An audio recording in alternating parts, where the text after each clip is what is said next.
Thank you, Mr. Speaker.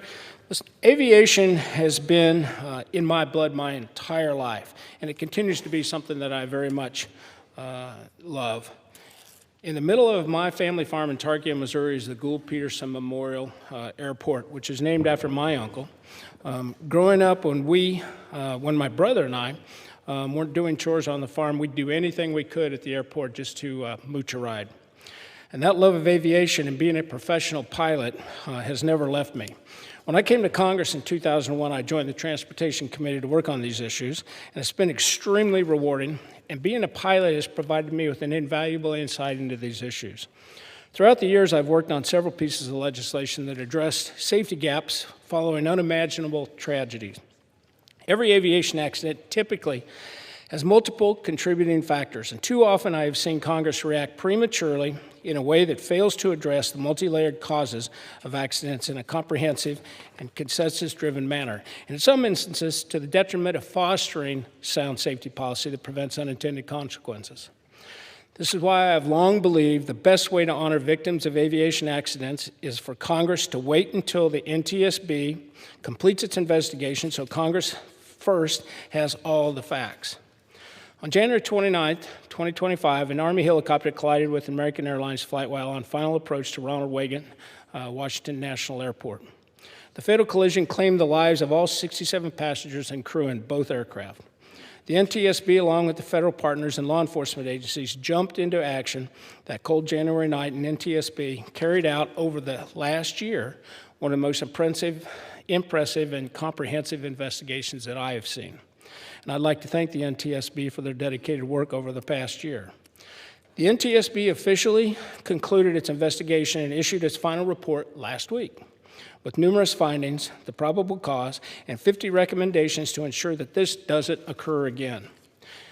It's my deeply rooted respect for the NTSB's investigations and processes that has led me to believe that S-2503 does not sufficiently or properly address the findings and recommendations of the board.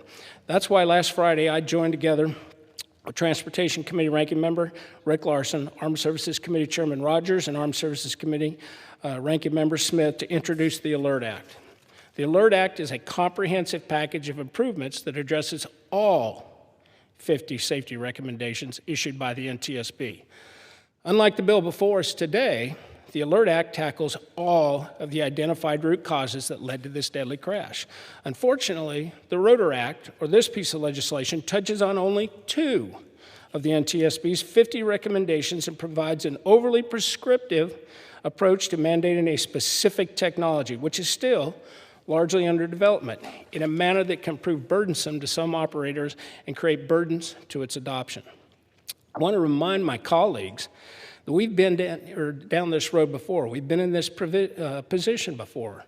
Congress mandated the exact technology prescribed in the Rotor Act in 2012, and due to the lack of maturity of the technology and scalable applications that can benefit a broad range of operators, the mandate proved to be so unworkable that the body had to repeal that mandate in 2018. Sadly, many of the considerations that led Congress to repeal that mandate still exist today. Don't just take my word for it. Listen to the words of an NTSB board member who in the final report said, and I quote, "While we laud ADS-B systems as an emerging technology in commercially fixed wing and rotorcraft aviation that could have prevented this accident, it is still exactly that, an emerging technology. There are still technological barriers to implementing ADS-B into the 5,500 commercial aircraft that are in the skies at any given moment," end quote. Let me be extremely clear. As a pilot myself, I unequivocally support the adoption of safety enhancement technologies, and I want to get this right. Ultimately, any successful directive or mandate from Congress will be calculated, scalable, and future-proof, not a blanket mandate that limits the aviation community to one technology.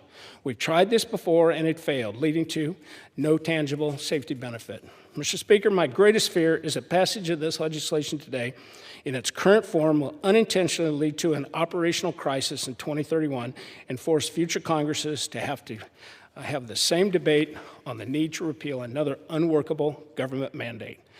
It's my concern, and it's that concern that informed the approach we took in the Bipartisan Alert Act. By implementing a performance-based and technology-agnostic approach, aircraft would be able to be equipped with the appropriate collision mitigation system, thereby enhancing awareness for all. While I rise in opposition to this bill, I know that all members of this body across the Capitol have a shared priority, and that's commitment to aviation safety. It was that shared priority that brought us together last Congress to pass the FAA Reauthorization Act of 2024, which was a landmark piece of legislation that is improving aviation safety and providing benefits to the flying public. Here in the House, we will consider our legislative effort around the Bipartisan Alert Act to ensure that all NTSB recommendations are addressed, and that is coming. With that, I would reserve the balance of my time. Gentleman reserves.